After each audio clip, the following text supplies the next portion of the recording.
guys, so sorry the lighting's not great. I wanted to film this with a daylight, but I have to use artificial lighting because it's 20 to 5 and you know, winter's starting to get dark, and also it's not a very nice day. But I only just got home from uni,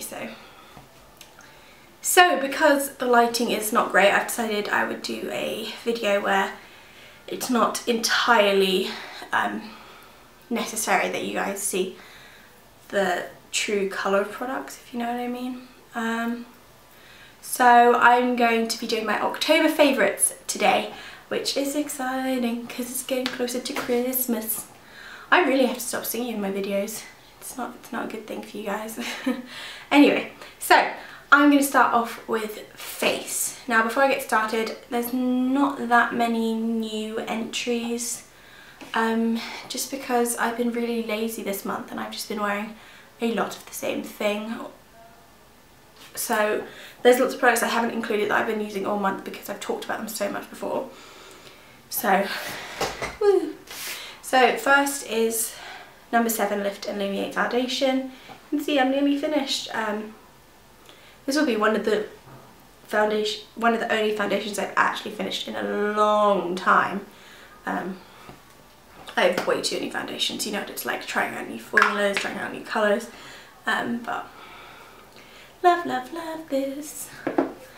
Next, Dream Matte Powder. I've nearly finished this one as well. You can see it's kind of just on its last legs. Luckily I already have a backup of this, but really like this. It's a lot easier to kind of deal with than the HD powder, because the HD powder goes everywhere, whereas this is usually pressed. This is starting to break up because it's the very last little bit. But I love this. I've been using this a lot. I've used this for years. I kind of alternate between Makeup Forever HD powder and this, just depending on what I feel like, but I'm on this at the moment. So right, blush. I've got a few new things. They're not actually new, they're just things that I haven't, well, one of them's new. They're just things that I haven't talked about in a while. So the first one is a MAC blush, and I got this a good few years ago when, I'm trying to think, it was probably 2010 or something, and it is Azalea Blossom. This came out with a spring colour forecast collection, and it's just that really nice bubblegum pink that gives me a really nice natural blush.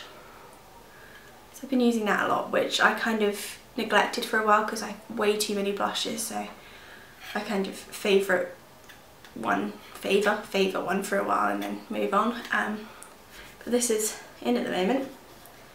It's kind of like that kind of colour. I know you can't see that well, but and this is really nice, so I've been using that. The next one's from NARS, and it's a duo. It's Albatross and Torrid. So that looks like that. Albatross is so pretty. I don't wear highlighter a lot just because it's just one of those products that I've never really bothered with. But this is, as far as highlighters go, really pretty. It's a golden undertone, which looks really natural, and I just really like it. And Torrid is just really easy, everyday go-to colour, and I love the packaging, I love the mirror and stuff. I love NARS basically. And the last blush is Cha Cha Tint from Benefit. This I got with In Style magazine this month, if you can still find them, they're giving away this. So Cha Cha Tint, Sunbeam and Benetint. I've been really liking this. I wanted to buy it for a long time, but never really got around to it, so I was ecstatic when I got the chance to get this, and I really like the colour, I really like the finish, so I think when I run out of this I might be purchasing the full size, but I don't know. There's actually a lot of product in this. I don't think I'll be running out anytime soon, so I like that. Okay, moving on to eyes. I found the primer to just, I can't speak, the primer that has taken over all the rest, and it is MUA primer. This is £1. £1. It's exactly the same consistency, colour as Urban Decay's Primer Potion. well, you can see that, but it's like the same nude kind of colour. Same applicator, £1. And I think it works better than the Urban Decay Primer Potion. I've never really bothered with primers because my skin's really dry and I never really noticed enough of a difference. But in the last year or so, I've actually been having some creasing in my eyeshadows and whatever. So I have been trying out different ones.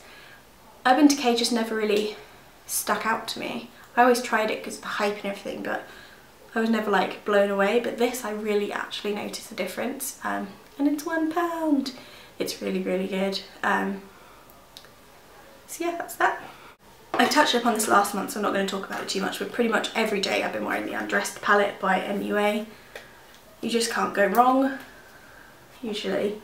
These two colours in the inner corner, one of these in the lid, and that or that in the crease. For a lazy day, I'm out the door. It's so good and it's so cheap.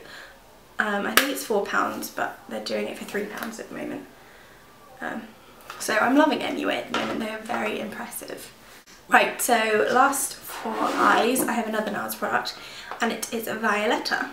So it looks like this. I've shown this before, and I actually have a blog post looking at my NARS eyeshadows, and it has swatches up on there. It's just really nice. They're so blendable, they're so just pretty. And this is what I always go to if I want to look at like a purpley eye. So if you can hear children below, I live pretty much in the city centre, like right in the city centre, and it's still school holidays, half term, so there's children everywhere. Anyway, so love this, love this, love this. Will love it for ever and ever. I don't know what I'm talking about. Okay, then I have a lip product and a perfume. Lip product, I'm loving the Cora's Jasmine Lip Balm. Caroline or Beauty Fix 101 gave this to me, and it's so nice. It smells so nice. I don't know what it smells like. I don't think it smells like jasmine, but it smells familiar in other ways and I can't quite pinpoint it, but it's so good. And last but not least is something to do with Caroline again. When I was at Caroline's house, I sniffed all her perfumes. Well, actually no I didn't. I sniffed a few that I'd been thinking about getting. And I sniffed YSL Parisian and I was like, ooh, that's nice. So I was like, I need that. So I went and got it not long ago. I got the smaller bottle, I think this is 30ml one. It's just really nice, and anyway, sorry, I just had one of those cold callers. I hate those guys. I didn't reach the phone in time and then they just leave blank messages. It really irks me. Anyway, so yeah, I love this. It looks really pretty on your vanity or whatever as well. It just looks really posh and it just smells gorgeous. So I've been wearing this pretty much every day this month. So I hope you guys enjoyed. I'm going to be filming my October nail polish favourites soon, so I'm not going to talk about those now, but yay, Christmassy nails. But yeah, I'll see you guys next time. Bye!